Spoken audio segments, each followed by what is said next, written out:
ஓம் சைராம், ஜெய் சைராம். என் அன்பின் பிரியமே, நம்பிக்கையோடு தைரியமும் உனக்குள் இருந்தால் நீ நினைத்தது எல்லாம் ஒவ்வொன்றாக நடக்கும். உனக்குள் ஏற்படும் பயம் உன் செயலை பாதிக்கின்றது. எதிர்காலத்தை பற்றிய எந்த பயமும் உனக்கு வேண்டாம். உன் கடந்த காலத்தில் நான் இல்லை, ஆனால் உன் எதிர்காலத்தில் நான் நிச்சயம் உன்னோடு இருப்பேன். என் அருள் உனக்கு நிச்சயம் உண்டு. எதிர்காலம் குறித்து எந்த பயமும் உனக்கு வேண்டாம் என் குழந்தையே. நம்பிக்கையோடு முயற்சி செய், போராடு. நீ நினைத்தது அனைத்தும் உனக்கு நிச்சயம் கிடைக்கும். நீ எல்லாவற்றிலும் வெற்றி பெறுவாய். மிகப்பெரிய மாற்றங்கள் உன்னை நோக்கி வந்து கொண்டிருக்கிறது. உன்னை நோக்கி வருகின்ற அனைத்துமே உன் தந்தையான என் கைகளிலிருந்துதான் உன்னிடம் வருகிறது. அதை எதிர்நோக்கி நீ எடுக்கும் பக்கமே உன் வாழ்க்கை என்னும் புத்தகம் எப்படிப்பட்டதாய் இருக்கும் என்று தீர்மானிக்கின்றது. அந்த புத்தகம் குறிக்கின்ற முக்கியமான காலம் நிகழ்காலம் மட்டும்தான். அதை எழுத உனக்கு நான் எழுதுகோலாய் இருப்பேன். உன் இறந்த காலத்தில் 1000 விஷயங்கள் நல்லதாகவும் கெட்டதாகவும் இருக்கும். அது உன் தப்பு இல்லை. உனக்கான என்ன தீர்மானிக்கப்பட்டதோ அதைத்தான் நீ அனுபவிக்கின்றாய். அதனால் முடிந்தது முடிந்துவிட்டது. அதை நோக்கி தேவையில்லாத ஞாபகத்தில் நீ பயணிக்காதே. எதிர்காலம் நீ தீர்மானிப்பது இல்லை. நிகழ்கால புத்தகத்தை நான் உனக்கு எழுதுகிறேன். நீ பயப்படாதே குழந்தையே. உன்னிடம் இதயம் என்ற மிகப்பெரிய சொத்து இருக்கிறது. அதை ஒரு நிலைப்படுத்து. மலர்கள் அழகாக இருக்கும், சிலவற்றில் முள் இருக்கும். உன் வாழ்க்கையும் அப்படித்தான். அழகான வாழ்க்கை, அதை நீ பார்த்து நட.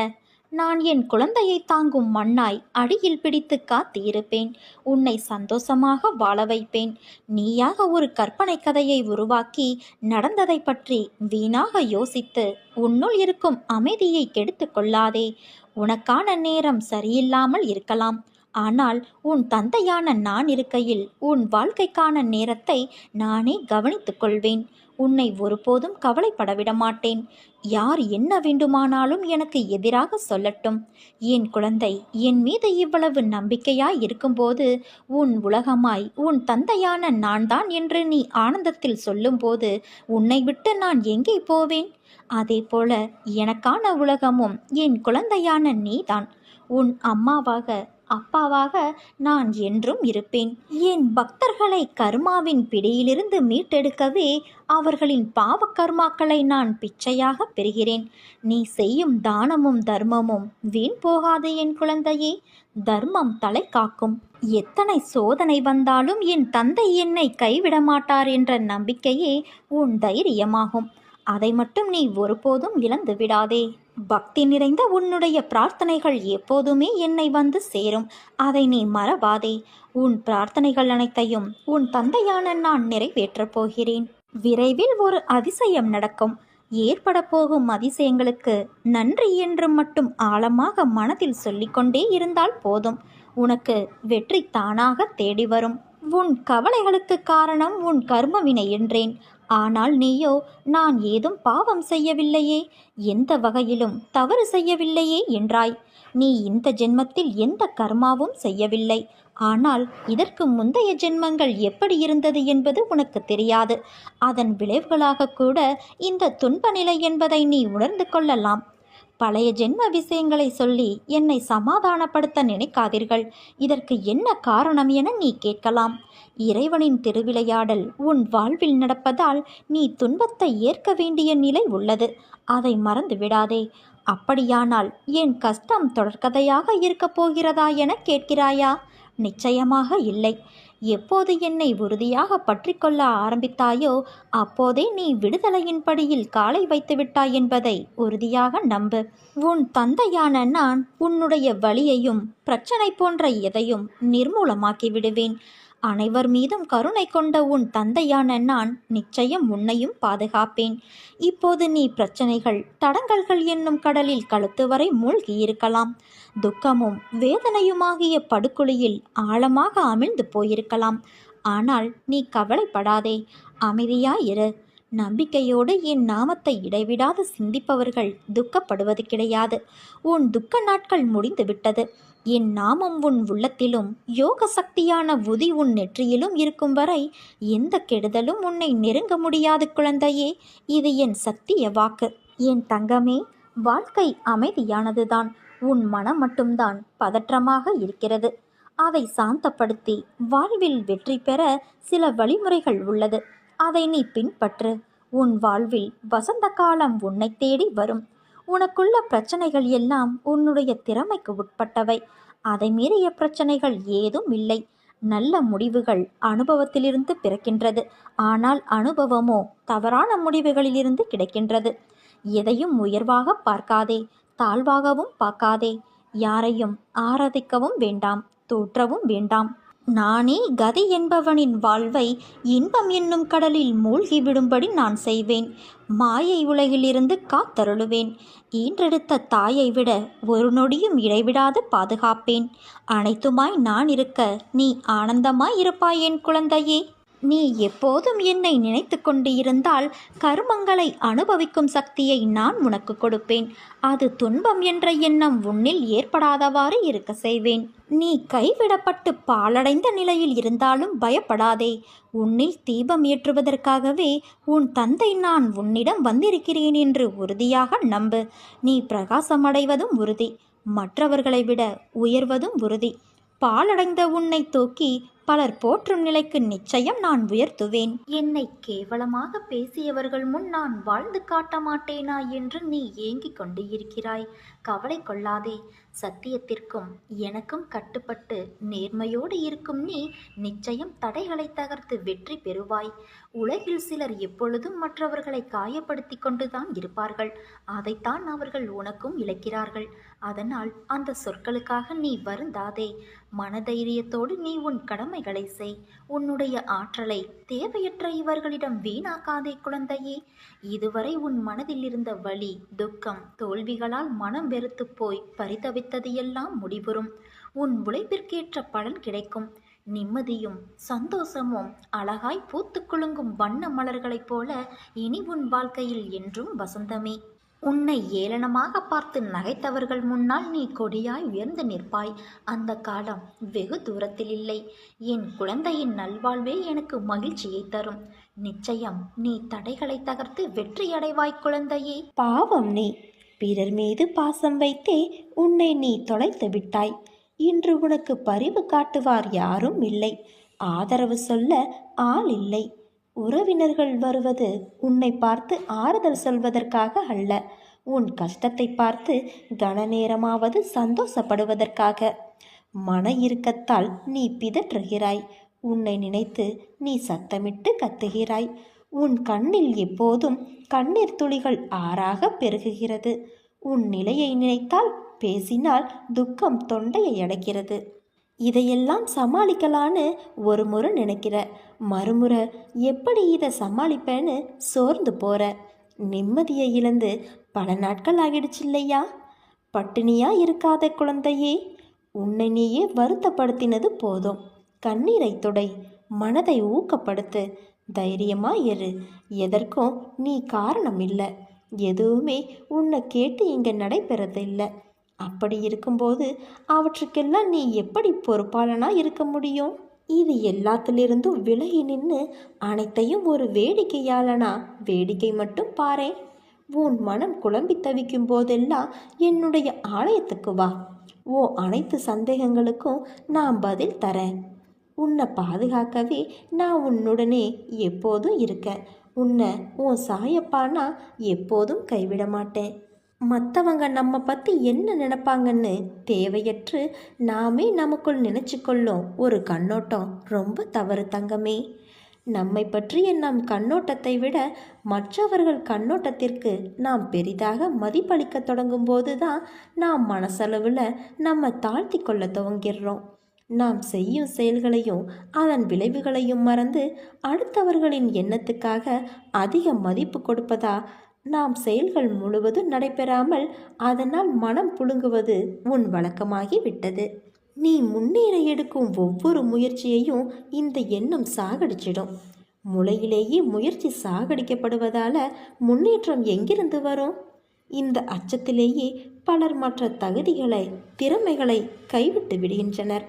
இந்த அச்சம் இருந்தால் படைப்பு திறனோ முன்னேற வேண்டும் என்கின்ற மனப்பக்குவமோ ஏற்படவே செய்யாது.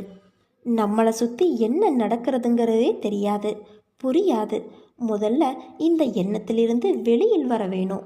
இப்படிப்பட்ட எண்ணத்தில் இருக்கிறது இருளில் இருக்கிறதுக்கு சமம். வெளியில் வந்து விடணுங்கிற நினைக்கிறது முதல் படி.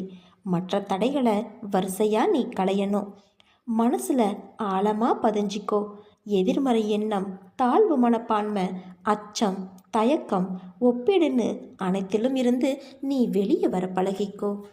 வெற்றியை நோக்கி செல்லும் பயணத்தில் பிறர் கருத்துக்களையும் மன நிறைவுகளையும் நிறைவுபடுத்த தெரிஞ்சுக்கணும். பிறர் உன்னை குறை கூறும்போது நீ சோர்ந்து போகக்கூடாது. பிறர் இப்படி இருக்கின்றனரே என்று உள்ளுக்குள் நீ பொறுமக்கூடாது. இருக்கும் நிலையை ஏற்றுக்கொள். உனக்கு சரியான தீர்வு கிடைக்கும் கண்மணி. இந்த உலகம் உன்னை பார்க்கிற பார்வை ஒவ்வொரு நாளும் மாறிக்கிட்டே தான் இருக்கும். சிலருக்கு இன்னைக்கு உன்னை பிடிக்கும், நாளையே அவர்களுக்கு உன்னை பிடிக்காம போகலாம். மற்றவங்க என்ன நினைக்கிறாங்கன்னு ஆலோசிச்சுக்கிட்டு இருந்தால் நம் வாழ்க்கையை நம்மால் வாழ முடியாது. உனக்கு எல்லா சூழ்நிலைகளிலும் நான் துணை இருக்கிறேன். என் வார்த்தை மீது நீ நம்பிக்கை வைத்து செயல்படு தங்கமே. மனிதன் ஏமாற்றிட்டான்னு நீ கவலைப்படாத. உன்னை மட்டும் நினைவில் வச்சுக்கோ. காலச்சக்கரம் சுழன்றுக்கிட்டே தான் இருக்கு. இதிலிருந்து யாரும் தப்ப முடியாது. வாழ்வில் என்றும் நாணயம் போல இரு பக்கம் இருக்கும். ஆனால் அதில் ஏதோ ஒன்றில்தான் நமக்கென்று தேவைப்படும் பக்கம் இருக்கும். நமக்கான இடம் வரும் வரை நம் பக்கத்திற்காக நாம் காத்து கொண்டு இருக்கத்தான் வேண்டும். வாழ்க்கையில் நீ பயணிக்கும் ஒவ்வொரு நாளும் ஒவ்வொரு பக்கங்கள். அவற்றுள் சிரிப்பு, கண்ணீர், சந்தோஷம், கோபம், கஷ்டம், வெற்றி, தோல்வி, ஆசை, நல்லது கெட்டது என எல்லாம் நிறைந்துதான் இருக்கும். அந்த பக்கங்களில் நீ மட்டும் இடம் பெறமாட்டாய். எல்லா உறவுகளும் எல்லா கதாபாத்திரங்களும் அதில் இடம்பெறத்தான் செய்யும். அவர்களால் உனக்கு கிடைத்த அன்பு, கிடைக்காத அன்பு, நிலையில்லாத அன்பு, உண்மையான அன்பு என பல பரிமாணங்கள் இடம்பெற்றிருக்கும். அவை உணர்த்தும் புரிதல் ஒரு அன்பு விலகும்போது ஏற்படும் வழி, ஒரு அன்பு கிடைக்கும்போது ஏற்படும் சந்தோஷம் என பல வர்ணங்கள் கொண்டது. இவற்றையெல்லாம் அனுபவிக்க விரும்பவில்லை என்றாலோ அல்லது அனுபவிக்க விரும்புகிறேன் என்று சொன்னாலோ இவை ஒன்றும் உன் கையில் இல்லை. யார் யார் உன் வாழ்க்கையில் அமைய வேண்டும் என தீர்மானிப்பது நான் தான். இதற்கும் எவற்றிற்கும் நீ காரணமில்லை. புரிகிறதா? உறவுகள் என்றால் சண்டைகளும் மனக்கசப்பும் வருவது இயல்புதான். ஆனால் அதற்காக என் வாழ்க்கையை நான் தனியாக வாழப்போகிறேன் என்று சொல்வது அர்த்தமற்றது. முதலில் கூறியபடி உன் வாழ்க்கையில் என்ன நடந்தாலும் அதற்கு என் சம்மதம் வேண்டும். அதனால் தனித்து வாழப்போகிறேன் என்று புலம்பாதே. கைகளை சேர்த்து வைத்து அடித்தால்தான் கைத்தட்டலின் ஓசை கேட்கும். அதனால் தனித்து செயல்படு. ஆனால் தனித்து வாழ்வதற்கு யோசிக்காதே. நீ என் பரிபூரண அருளும் ஆசீர்வாதமும் அன்பும் பெற்ற உன்னதமான பக்தி கொண்ட என் பிள்ளை நீ. பல நாட்களாக நீ என்னிடம் ஒன்று கேட்கிறாயல்லவா? உன் அப்பா காலதாமதம் ஏற்படுத்துகிறார் என்று கோபத்தில் இருக்கிறாய். ஆனால் என் தங்கமே, நீ கனவில் நினைத்து பார்க்காத அளவிற்கு நீ நினைத்தது நடக்கும். என் வார்த்தைகளின் மீது நம்பிக்கை வைத்து செயல்படு தங்கமே. நடக்கப் போவதை தடுக்க முடியாது என்றால் பாபாவிடம் போவதால் பிரயோஜனம் என்ன? தலையெழுத்துப்படி நடந்தது நடந்தே தீரும் என்றால் சாய்பாபா என்ற ஒருவரை எதற்காக வைத்து கொள்ள வேண்டும்? ஷீரடிக்கு போவதால் என்ன லாபம்? கர்ம வினையை பாபாவால் என்ன செய்துவிட முடியும்? இதுதானே உன் கேள்வி. உன் சாயப்பா பதில் கூறுகிறேன் கேள். உனது கர்மத்தின் பலனை நீ அனுபவித்தாக வேண்டும். ஆனால் உனக்கு என் மீது நம்பிக்கை இருந்தால் எனது சாணியத்தின் முன்னர் நெருப்பில் வைக்கோல் எறிவதைப் போன்று உனது கர்ம வினைகள் எரிக்கப்படும். பாபாவிடம் அசைக்க முடியாத நம்பிக்கை வைத்தால் மட்டுமே அது சாத்தியமாகும் கண்மணி. அது மட்டும் இல்லாமல் உன் அனைத்து காயங்களுக்கும் என் உதி ஒன்றே மருந்தாகும். அனுதினமும் என் புதியை உன் நெற்றியில் இட மறந்து விடாதே செல்வமே. வாழ்வில் 1000 விஷயங்கள் நடக்கலாம். நேர்மறையாய், எதிர்மறையாய். நீ எப்படி பார்க்கிறாய் என்பதில்தான் உனக்கான வெற்றி இருக்கும். ஒரு தவறு என்றால் அதை தவறு என்று ஒப்புக்கொள்ள வேண்டும். அதற்கு பதிலாக தவறை மூடி மறைத்தால் என்றும் நீ முன்னேற முடியாது. உன் தவறை ஒப்புக்கொள்ளும் நிமிடம் உன் மனம் வலியை ஏற்படுத்தும். அந்த வலியை உணர்ந்த உன் மனம் பிறகு அந்த தவறை பற்றி யோசிக்க கூட செய்யாது. உனக்கு பாதையை நான் காண்பிக்கின்றேன். உன்னுடனே நடந்தும் வருகின்றேன். திடீரென மனதில் சஞ்சலம், பாதையில் குழப்பங்கள். அப்போதும் நான் உன்னிடத்தில்தான் இருந்தேன். அந்த தருணம் உன் கண்களை மறைத்துவிடும். பாதைகள் தடமாறும். 2 அடி கடந்ததும் அந்த பாதை நமக்கு உரித்தானது கிடையாது என்று நீ உணர்ந்து விடுவாய். ஆனால் வைத்த அந்த 2 அடிகளின் பின்விளைவுகளின் வழி இருக்கும் உன் மனதில். எதற்கப்பா இந்த விளையாட்டு? பாதையை காண்பிக்கவும் செய்கிறீர்கள், திடீரென மௌனம் கொள்கிறீர்கள், பிறகு அதிலிருந்து மீட்டு அரவணைக்கிறீர்கள் என்றுதானே உன் கேள்வி? குழந்தையே, இது விளையாட்டுத்தான். எந்த பக்கத்தில் விளையாடுவது என்று தெரிந்து கொள்வதில் அறிவுத்திறன் இருக்கிறது. ஆனால் எந்த பக்கத்தில், எந்த நேரத்தில், எந்த சூழ்நிலைகளில் விளையாடக்கூடாது என்பதை அறிய சாதுரியம் இருக்க வேண்டும். அந்த தோல்வியால் நீ உணர்ந்த தவறு உன் மனதில் பதிந்து இருக்கும். அடுத்த முறை ஒரு நிர்பந்தமான சூழ்நிலை என்றால் அதற்கு உன் கால்கள் செல்லாது. இதற்கு தவறை உணரவும் தோல்வியில் அனுபவத்தை பார்ப்பதும் தான் உதவி செய்யும். பொறாமை என்ற வேண்டாத குணம் சிறிதாய்தான் கரைப்பட்டு இருக்கும். ஆனால் அந்த கரை வெண்மையில் பளிச்சென்று தெரியும். அதை உணர்ந்து மாற்றிக்கொள். அதற்காக நமக்கு இப்படி தோன்றிவிட்டதே என்று குற்றமாய் யோசிக்காதே. இது தவறுதான், ஆனால் அதனை திருத்திக் கொள்ளலாம். என்னால் முடியும் என்ற முனைப்பிலே உன் பாதையில் நடந்து செல். எனக்கு பயமாக இருக்கிறது, என்னால் இதை செய்ய முடியுமா என்று எனக்கு தெரியவில்லை என்ற இடத்தில்தான் உன் தன்னம்பிக்கை குறைகிறது. உன் தன்னம்பிக்கை என்பது உனக்கு என் தூண்டுகோலாகும். உன் தன்னம்பிக்கையில்தான் எனது வேகம் இருக்கிறது. அதை நன்றாக புரிந்து கொள். அந்த நேரத்தில் மாயை உன் மனதை இழுக்கத்தான் செய்யும். அதை ஒரு பக்கமாக ஒதுக்கிவிடு. மற்ற எல்லா இடத்திற்கும் என்னை உன் நம்பிக்கையால், பொறுமையால், பக்தியால் நிரப்பு. பிறகு பார் உனக்கான வேகத்தை. உன்னில் நிச்சயம் வெற்றி என்ற தீபத்தை நான் ஏற்றுவேன். நீ எல்லா செல்வ வளங்களையும் பெற்று நிம்மதியான, மகிழ்ச்சியான வாழ்க்கையை பெறுவாய். உன்னை ஒருபோதும் தாழ்ந்து போகும்படி நான் விடமாட்டேன். உன்னை கேலியாக பேசுகிறார்கள், உனக்கான மரியாதை கொடுக்கவில்லை என்று வருந்தாதே. எல்லாவற்றிற்கும் காலம் பதில் சொல்லும்.